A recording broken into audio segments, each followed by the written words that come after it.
शास्त्रों में बताए गए तुलसी के सूखे पत्तों के उपाय। तुलसी की पत्तियां यदि सूख जाए तो आपको उन्हें फेंकने के स्थान पर शास्त्रों में बताए गए ये उपाय अपनाने चाहिए। तुलसी के पौधे को हिंदू धर्म में बहुत अधिक महत्व दिया गया है। इस पौधे के औषधीय गुण होने के साथ साथ धार्मिक महत्व भी है। पुराणों में इस पौधे को देवी लक्ष्मी का स्वरूप बताया गया है। द्वापर युग में भगवान श्री कृष्ण ने तुलसी के पौधे से विवाह किया था और उन्हें अपनी रानी का दर्जा दिया था।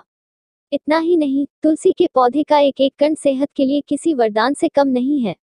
फिर चाहे तुलसी की पत्ती हो, टहनी हो या फिर जड़ हो, इन सभी का इस्तेमाल अलग अलग चीजों के लिए किया जा सकता है। वास्तुशास्त्र में तुलसी के पौधे को घर में लगाने के कई नियम कायदे भी बताए गए हैं। ऐसी मान्यता है कि जिस घर में तुलसी का पौधा होता है उस घर का वातावरण अच्छा रहता है। कई बार मौसम में आए बदलाव या फिर उचित देखभाल न होने पर तुलसी का पौधा सूख जाता है। हालांकि धार्मिक शास्त्रों में यही बताया गया है कि तुलसी के पौधे को हमेशा हरा भरा ही होना चाहिए, मगर ऐसा हर वक्त संभव नहीं है। इसलिए जब तुलसी का पौधा सूख जाए तो क्या करना चाहिए, इस बारे में अक्सर लोग सवाल करते हैं। आमतौर पर सूखे हुए तुलसी के पौधे को लोग फेंक देते हैं, मगर धार्मिक नजरिए से ऐसा नहीं करना चाहिए। खासतौर पर यदि आपके पास तुलसी की सूखी हुई पत्तियां हैं तो आप उनका तरह तरह से इस्तेमाल कर सकते हैं। श्री कृष्ण के भोग में करें इस्तेमाल। पंडित जी बताते हैं, एक ही तुलसी की पत्ती को लगातार 15 दिन तक श्री कृष्ण के भोग में नियमित इस्तेमाल कर सकते हैं। जब यह पत्ती पूरी तरह से सूख जाए तो आप इसे खुद ग्रहण कर सकते हैं। यह बात सभी को ज्ञात है कि भगवान श्री कृष्ण का भोग बिना तुलसी के नहीं लगाया जाता है। ऐसे में तुलसी की पत्ती ताजी हो या पुरानी, श्री कृष्ण की प्रेम कथा को तुलसी हर रूप में प्रिय होती है। जल में डाले तुलसी की पत्ती। श्री कृष्ण के बाल गोपाल स्वरूप की यदि आप सेवा करती हैं तो जाहिर है आप नियमित उन्हें स्नान कराती होंगी। ऐसे में तुलसी की सूखी पत्तियों को आप लड्डू गोपाल के स्नान के पानी में डाल सकती हैं। फिर पानी से आपको उन्हें स्नान करना चाहिए और बाद में इस पानी को खुद ग्रहण कर लेना चाहिए। खाने में करें इस्तेमाल। अगर आपके पास तुलसी की ढेर सारी सूखी हुई पत्ती इकट्ठा हो गई हैं, तो आपको उसका पाउडर बनाकर खाने में इस्तेमाल करना चाहिए।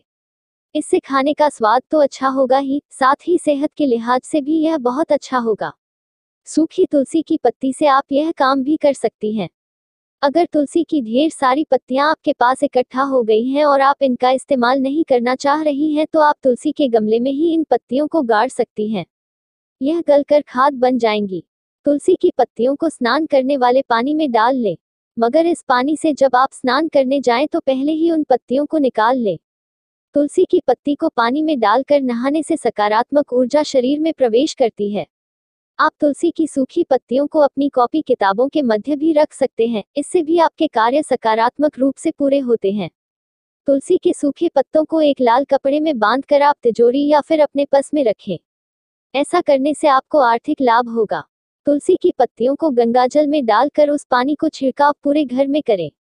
ऐसा करने से घर में मौजूद नकारात्मक ऊर्जा दूर करने के उपाय नष्ट होती है। तुलसी की 7 सूखी पत्तियों को नियमित आप पानी से निगल सकते हैं। यह आपकी सेहत के लिए भी अच्छा होता है, मगर इस बात का ध्यान रखें कि आपको इन्हें चबाना नहीं है। उम्मीद है कि आपको तुलसी की पत्तियों के ये ज्योतिषीय उपाय पसंद आए होंगे। आप भी उन्हें अपना कर देखें।